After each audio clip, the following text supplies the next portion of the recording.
Experiencing the loss of a child is the most harrowing ordeal any parent can endure, and Jacob and Tashana Armstrong are intimately acquainted with this heart-wrenching reality. To compound their grief, an unsettling revelation awaited them when they paid a visit to their son's resting place in the cemetery. Jacob and Tashana Armstrong imagined they would get to see their child grow up into the incredible man he was destined to become. But that didn't happen. During the birthing process, little McCade Armstrong lost his life, but this was just the beginning of his parents' heartbreak. Life is beautiful, but it can also be really hard at times. Bad things happen, and that's something that the Armstrongs had just learned on April 14, 2017. Coping with the loss of their child was unbearable at first, but they still had each other to get through one of the worst things they had to do: bury their son. Although the loss of a baby during birth is rare, complications can happen without warning, and unfortunately for the Armstrongs, it did happen to them. And although they would never be okay with him being gone, they still wanted to honor his memory and hoped others would do the same. But that wasn't the case. McCade's life was short, but he still was and would always be a very important part of the Armstrongs' lives. He was the most beautiful thing they had ever laid their eyes on, and his spirit would live inside of their hearts.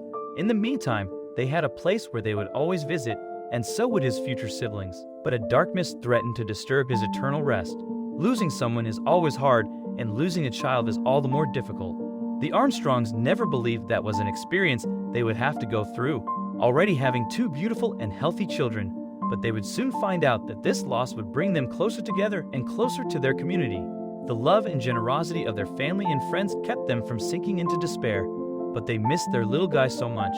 Even in their grief, the loss brought the couple even closer, especially when they paid their son a visit at the Memorial Park Cemetery in Oklahoma. But one day, they realized something was amiss. When the family first decided to visit the cemetery where they laid McCade to rest, Jacob and Tashana prepared their other children for what would obviously be a very somber experience. But the family didn't expect that this visit would also change the way they thought about their town. McCade would never get to play with toys like a regular child, but his parents frequented the graveyard and left adorable flags, pinwheels, and toys at his grave. They figured their son's spirit would appreciate the items, but he never got to enjoy them for long, and it's not because he wasn't alive. Leaving behind tokens of their affection on their son's grave was a great coping mechanism. But it wasn't long before they realized that their son wasn't the only thing missing in their lives. Something else had vanished without a trace. Unbeknownst to the Armstrong family, something amiss was going on frequently at the cemetery where they laid their child to rest.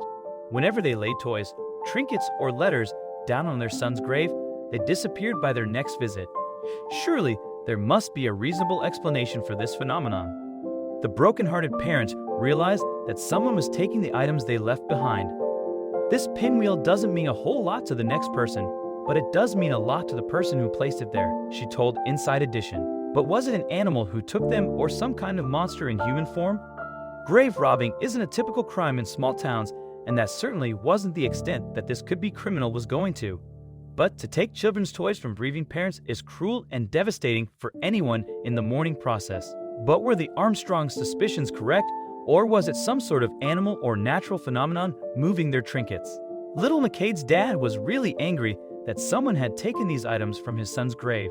Some random stranger was stealing their baby's toys. He wasn't sure how to catch the bandit at first, but then inspiration struck and he got to work right away. He decided that the best way to catch the guilty party in the act would be to set up a hidden camera, so that's exactly what he did. The camera was only a few feet away, but that's all he needed to learn the identity of the grave robber. To catch their thief on camera, Jacob Armstrong had to find specially made cameras that could be reliable and undetected by other people in the cemetery. Armstrong didn't want to harm anyone else's mourning experience or alert the thieves that there was something more valuable to take than a child's toys. Armstrong was willing to go to any lengths possible to ensure that his son could finally rest in peace. Once the camera was placed behind the trees, it was virtually undetectable. And because the camera could be controlled remotely, Armstrong didn't have to worry about being in the graveyard with the thieves to record their nefarious deeds. Thankfully, the camera did its job and proved that it wasn't a curious animal or mysterious natural phenomenon moving their belongings, but a man who seemed to be purposefully taking the items. But would this footage be enough to catch their culprit? Not only did their camera catch a man stealing from their son's grave, the Armstrongs also caught the thief stealing from nearby graves as well, proving that this wasn't a targeted crime. And the strangest part was that the man seemed very nonchalant about what he was doing. Someone had been plucking the grave's precious trinkets, and that someone wasn't done. The responsible party didn't care that they were hurting the grieving parents, but they hadn't counted on the Armstrongs' ingenuity, and that was an oversight they would soon come to regret. The grieving father had managed to capture two shady characters lurking over the grave on the camera he had hidden in the bushes. But the footage wasn't clear enough to see the ones responsible. So he went back to the graveyard and changed the camera's position to get a better look. But would it work the second time around? It took enough of a toll on the Armstrong family to grieve the loss of their son without having to deal with this added stress. At times, it seemed like they just couldn't catch a break and that their luck had run out. But the people around them wanted them to know that wasn't the case. Thankfully, the cemetery where the Armstrongs visited also helped the couple in their search for the thief who was taking their belongings by letting the couple view security camera footage and get in touch with other families who visited the cemetery as well. But even this advantage didn't make their search much easier. After changing the camera's position and setting out more toys for taking, the Armstrongs returned home to keep an eye on the footage that their camera captured. But would the thieves they saw before return to the site of the crime, or was the first video just a fluke? As luck would have it, it did work, but the guilty party wasn't what the Armstrongs were expecting.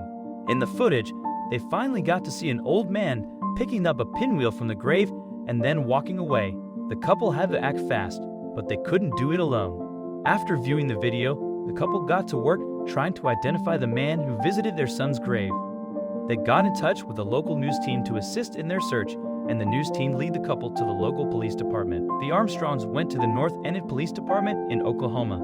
There, they handed the footage to Deputy Chief James Logsdon. But would they be able to identify the thief and bring him to justice, or would he evade the law and leave the couple without a resolution? Sadly, it isn't uncommon for people to take belongings that are left out in the open in cemeteries, as the police department and news team knew.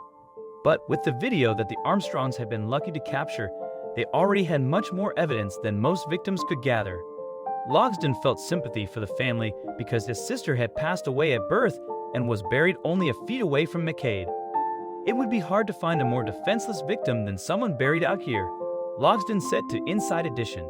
Then he figured out a way to find the man's identity. The news organization that the Armstrongs contacted assured the family that this wasn't the first time this crime had happened, let alone the first time it had happened in their town. Sadly, it almost seemed like a common occurrence. Old evidence showed people stealing flowers, toys, and even balloons from gravesites, and thankfully, these perpetrators were fined and sometimes arrested for their actions. But this was reassuring to the family who feared that their thief would never be brought to justice. Logsdon gave the images of the thief to a local newspaper. In no time, tips helped authorities identify the suspect as 77-year-old Alfred Boyer. Then, cops headed over to his location to finally bring him to justice for what he had done. A police body camera captured Boyer's arrest. He was charged with petty larceny, but the Armstrongs were stunned that someone would do such a cold, heartless thing to a baby's grave. "It's heartbreaking," McCade's mother told Inside Edition. But it wasn't over. "I'm sorry I did that," Inside Edition quoted Boyer saying, "I'm not a bad person." But it turns out that he wasn't the only person responsible for the heinous crime. There was another person in the initial blurry footage who didn't stay hidden for long. A then 58-year-old woman named Jo Faye Witt had also been caught on camera stealing from McCade's graveyard alongside Boyer. So, cops went to her place of work to confirm that she was the culprit they were looking for. But when they arrived, she didn't seem the least bit surprised. Jo Faye Witt was known in town for only her criminal behavior. A few years prior, she had been arrested for prostitution and food stamp fraud. Sadly, she struggled to get back on her feet after her prior run-in with the law, and police knew just where to find her. Logsdon had gone to Braun's restaurant to identify Witt as the second culprit. He spoke to her outside of the establishment, and according to an affidavit filed in the case, she claimed she knew why he had paid her a visit. She also gave more insight as to what she had done. According to the affidavit, she and Boyer had been driving around when he decided to go to the cemetery. Then they got out of their vehicle and walked around. She claimed that Boyer commented on an item and then picked it up, but she assumed it was perfectly okay to do so. It seemed obvious to the mourning family that it was a crime to steal other people's belongings, but that was not so evident to the criminals who stole from them. They thought that Whit must have been out of her mind to say something like that until they heard what she had to say next. Whit claimed that she and Boyer had read an article from Memorial Park Cemetery asking people to remove items from grave sites so they could mow the lawn. According to the affidavit, they thought it was okay to just go and take the items off the graves, but Whit was destined to go to jail anyway. Just because Whit wasn't aware of the law did not mean that she wouldn't be arrested for it. Whit's previous crimes of obtaining food stamps by fraud and using stolen credit and debit cards proved that she wasn't someone who usually followed the rules, and police knew that. Whit reportedly had outstanding warrants anyway, so when Enid police officers came to arrest her at her place of work, the grave robbery offense was like icing on the cake. But what sort of punishment would fit a crime such as the one she and Boyer had committed? Whit's prior crimes left her serving years in prison, and when she was released, she went back to her old behavior. Whit was charged with a misdemeanor count of petite larceny and a count of knowingly concealing stolen property. These charges came with a sentence of 6 months in jail and a hefty fine. Deputy Chief James Logsdon with the North Enid Police Department was happy to see the case closed so the Armstrong family could visit their son without fear once again. He extended his thanks to his team who helped identify the culprits, one of which still had more to say. When contacted by local news teams, Boyer also didn't realize that he had done anything wrong. But he later apologized to the family and told the news audience that he didn't think his actions made him an evil person, just a sadly mistaken one. Although the perpetrators weren't aware of the laws they were breaking, the hidden camera didn't lie about their wrongdoings. If it wasn't for Jacob Armstrong's well-thought-out plan, the police may have never caught these criminals. Whit faced up to 6 months behind bars and a potential fine as high as $500. But at least the Armstrongs could finally find comfort in knowing that those responsible would pay for their crime, and their son could finally rest in peace. But did Boyer and Whit learn from their mistakes? Once the culprits were apprehended by police, the Armstrongs felt at peace. They understood that less fortunate people in their town were desperate, which led them to steal other people's belongings.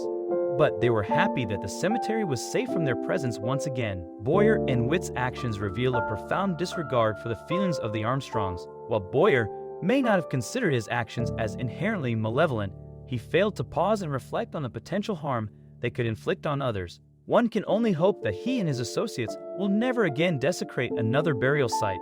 This triumph for law enforcement and the Armstrong family brought happiness to all those involved, yet it was tinged with sadness. The Armstrongs find solace in knowing their son can now rest peacefully in his final resting place, even though they dearly wish he could still be with their loving family.